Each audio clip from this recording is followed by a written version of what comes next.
الحمد لله وحده والصلاة والسلام على من لا نبي بعده. أعوذ بالله من الشيطان الرجيم. بسم الله الرحمن الرحيم. أليس الله بكاف عبده صدق الله العظيم. আল্লাহ সুবহানাহু ওয়া তাআলার দরবারে লাখ কোটি শুকরিয়া যে মহান রব্বুল আলামিন আমাদের জন্য যথেষ্ট। সম্মানিত দর্শক মণ্ডলী, আল্লাহ সুবহানাহু ওয়া তাআলা আমাদেরকে সৃষ্টি করেছেন। প্রত্যেকটা সৃষ্টির পিছনে, প্রত্যেকটা আবিষ্কারের পিছনে কিছু না কিছু উদ্দেশ্য থাকে। মহান রব্বুল আলামিন তেমনই ভাবে আমাদেরকে সৃষ্টি করেছেন একটা উদ্দেশ্য নিয়ে। ব্যক্তি যেমন হয় তার উদ্দেশ্য তেমন হয়। মহান রব্বুল আলামিন তিনি সমস্ত জগতের সৃষ্টিকর্তা। তিনি যত বড় তার উদ্দেশ্য তত বড়। মহান রব্বুল আলামিন আমাকে আপনাকে সৃষ্টি করেছেন তার ইবাদতের জন্য, তার হুকুম আহকাম পালনের জন্য। আর মহান রব্বুল আলামিন দুনিয়াতে হাজার হাজার মাখলুকাত রয়েছে, এই মাখলুকাতকে সৃষ্টি করেছেন মহান রব্বুল আলামিন আমাদের খিদমতের জন্য, আমাদের সেবা করার জন্য। মহান রব্বুল আলামিন তার কালামে পাকের মধ্যে বলেন, ওমা খালাকাতুল জিন্না ওয়াল ইনসা ইল্লা লিয়াবুদুন, আমি মানুষ এবং জিন জাতিকে শুধুমাত্র আমার ইবাদতের জন্য সৃষ্টি করেছি। মহান রব্বুল আলামিন আমাকে আপনাকে অর্থাৎ ইনসান এবং জিন জাতিকে তার ইবাদতের জন্য সৃষ্টি করেছেন এবং দুনিয়াতে যত মাখলুক রয়েছে সমস্ত মাখলুককে সৃষ্টি করেছেন মহান রব্বুল আলামিন আমাদের খিদমতের জন্য। মহান রব্বুল আলামিন তার কালামে পাকের মধ্যে বলেন, আলাইসাল্লাহু বিকাফিন আবদা, আল্লাহ কি তার বান্দার জন্য যথেষ্ট নয়? আল্লাহ কি তার বান্দার জন্য যথেষ্ট নয়? মহান রব্বুল আলামিনই যথেষ্ট তার বান্দার জন্য। বান্দার কি লাগবে, কখন কি প্রয়োজন, মহান রব্বুল আলামিন বান্দাকে সেটা দান করেন। মহান রব্বুল আলামিন আমাদের দৈনন্দিন প্রয়োজনীয় জিনিস যখন যেটা প্রয়োজন আমাদেরকে দান করেন। অনেক প্রশ্ন আসতে পারে যে আমি রব্বুল আলামিনের কাছে দোয়া করি, আমার কি প্রয়োজন, কোন জিনিসটা প্রয়োজন সেটা নিয়ে দোয়া করি, কিন্তু আমার দোয়া কবুল হয় না।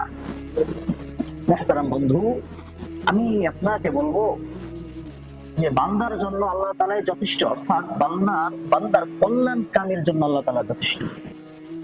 হতে পারে আপনি রব্বুল আলামিনের কাছে যে জিনিসটা প্রার্থনা করেছেন সেই জিনিসটা তৎক্ষণাৎ আপনার জন্য উপকারী নয়, এই জন্য রব্বুল আলামিন আপনার দোয়াকে কবুল করেননি, কবুল করতে হয়তো বিলম্ব করছেন। তো মহান রব্বুল আলামিন আমাদেরকে যুগের পরিবর্তনের সাথে সাথে আমাদেরকে আমাদের প্রয়োজনীয় সামগ্রীরও পরিবর্তন দিয়েছেন। মহান রব্বুল আলামিন আমাদেরকে বিভিন্ন প্রযুক্তির মাধ্যমেও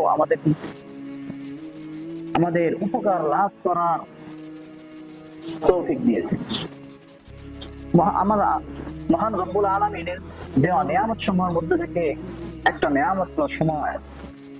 এই সময় এত বড় নিয়ামত, মহান রব্বুল আলামিন এই সময় সম্পর্কে কসম খেয়ে বলছেন ওয়াল আসর, এই সম্পর্কে একটা আয়াত, একটা সূরা নাযিল করেছেন। তো এই সময় আমাদেরকে অনেক মূল্যবান একটা জিনিস রব্বুল আলামিন দান করেছেন। সময়টা এত দামি যে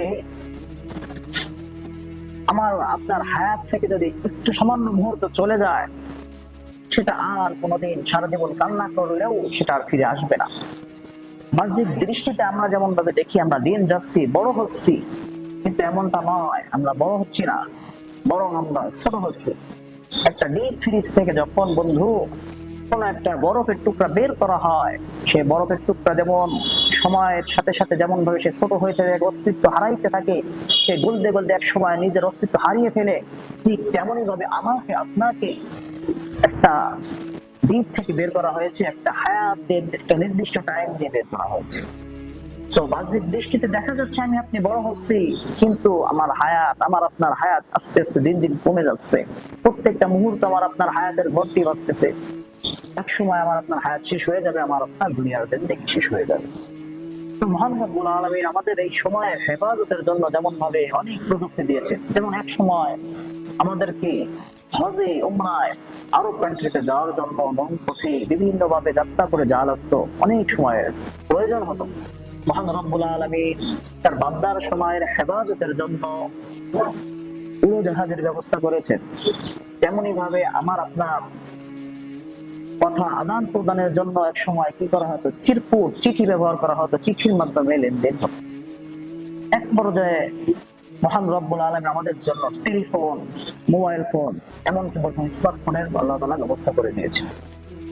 তো আমরা এই ফোনের মাধ্যমে এক সময় যখন এই চিঠির মাধ্যমে কোনো পাখির মাধ্যমে, কবুতরের মাধ্যমে চিঠিগুলো লেনদেন করা হতো, চিঠি পাঠাইতে আসতে, জবাব আসতে অনেক সময় লেগে যেত। এই সময়টা আল্লাহ তাআলা হেফাজতের জন্য আল্লাহ তাআলা আমাদেরকে প্রযুক্তির ব্যবস্থা করে দিয়েছেন। আমরা মোবাইল ফোনের মাধ্যমে এই প্রযুক্তি থেকে আমরা সময় হেফাজত করে আমাদের হায়াতের জিন্দেগির হায়াত থেকে আমরা মূল্যায়িত করতে পারি। মূল্যবান কাজে লাগাবো যখন, তখনই আমার আপনার হায়াতের জিন্দেগিটা মূল্যায়িত হবে। তো মহান রব্বুল আলামিন আমাদেরকে যে প্রযুক্তি গুলো দিয়েছেন, প্রযুক্তি যেমন ভাবে আমাদেরকে বন্ধু উপকার দান করে, আমাদেরকে ফায়দা দেয়, তেমন ভাবে তার ক্ষতিটাও আছে। যেমন আমি বলবো এই মোবাইল ফোন, স্মার্টফোন আমাদেরকে উপকার দেয়, আবার এই উপকারের পাশাপাশি অনেক ক্ষতিও আছে। এই মোবাইল ফোন এটা অনেক যোগ্য সম্পন্ন একটা বস্তু, এর ওয়েটটা অনেক বেশি, এর ওয়েটটা সামলানোর মতো ক্ষমতা সব ব্যক্তির মধ্যে নেই, এর ভার বহন করার ক্ষমতা সবার মধ্যে নেই। এজন্য আমি সর্বপ্রথম বলবো যুবক ভাই বোন এবং যুবতী বোনদেরকে বলবো, সবাইকে রিকোয়েস্ট জানাচ্ছি, অনুরোধ করছি, আপনারা বিশেষ করে যাদের বয়স এখনো পর্যন্ত 18 বছর হয়নি, তারা এই স্মার্টফোন থেকে দূরে থাকবেন। অভিভাবকদের কাছে আমি হাত জোর করে জানাবো, তারা আপনারা আপনাদের সন্তানদেরকে স্মার্টফোনের ফিতনা থেকে বাঁচানোর জন্য স্মার্টফোন থেকে যথাসম্ভব দূরে রাখেন। নিজের হাতে আপনার নিজের সন্তান থেকে নষ্ট করবেন না। আমি কেন বলছি এটা অবশ্যই আপনাদের যুক্তি দিয়ে বোঝাবো। দেখুন, মহান রব্বুল আলামিন যুগে যুগে নবী রাসূল প্রেরণ করছেন, আর প্রত্যেকটা নবীকে আল্লাহ তাআলা কিছু না কিছু দায়িত্ব, রিসালাত, কিতাব দিয়েছেন। তেমনি ভাবে আমাদের নবী জনাব রাসূলুল্লাহ সাল্লাল্লাহু আলাইহি ওয়াসাল্লামকে নবুয়ত দিয়ে পাঠিয়েছেন। মহান রব্বুল আলামিন আমাদের নবীকে নবুয়ত দিয়েছেন, কিন্তু এই নবুয়তটা কত বছর বয়সে দিয়েছেন?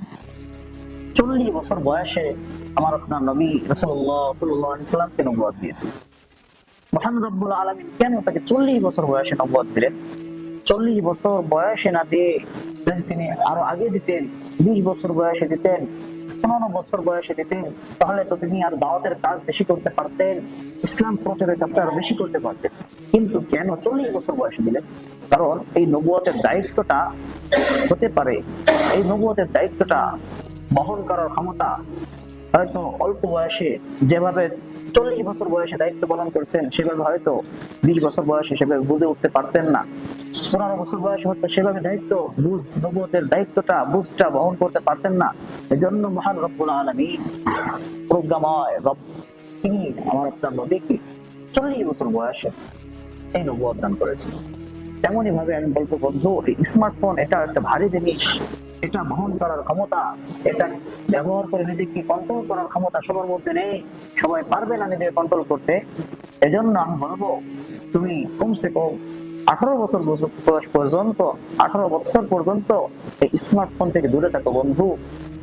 কারণ 11-12 থেকে নিয়ে 18 বছর বয়স পর্যন্ত পাগলামির বয়স।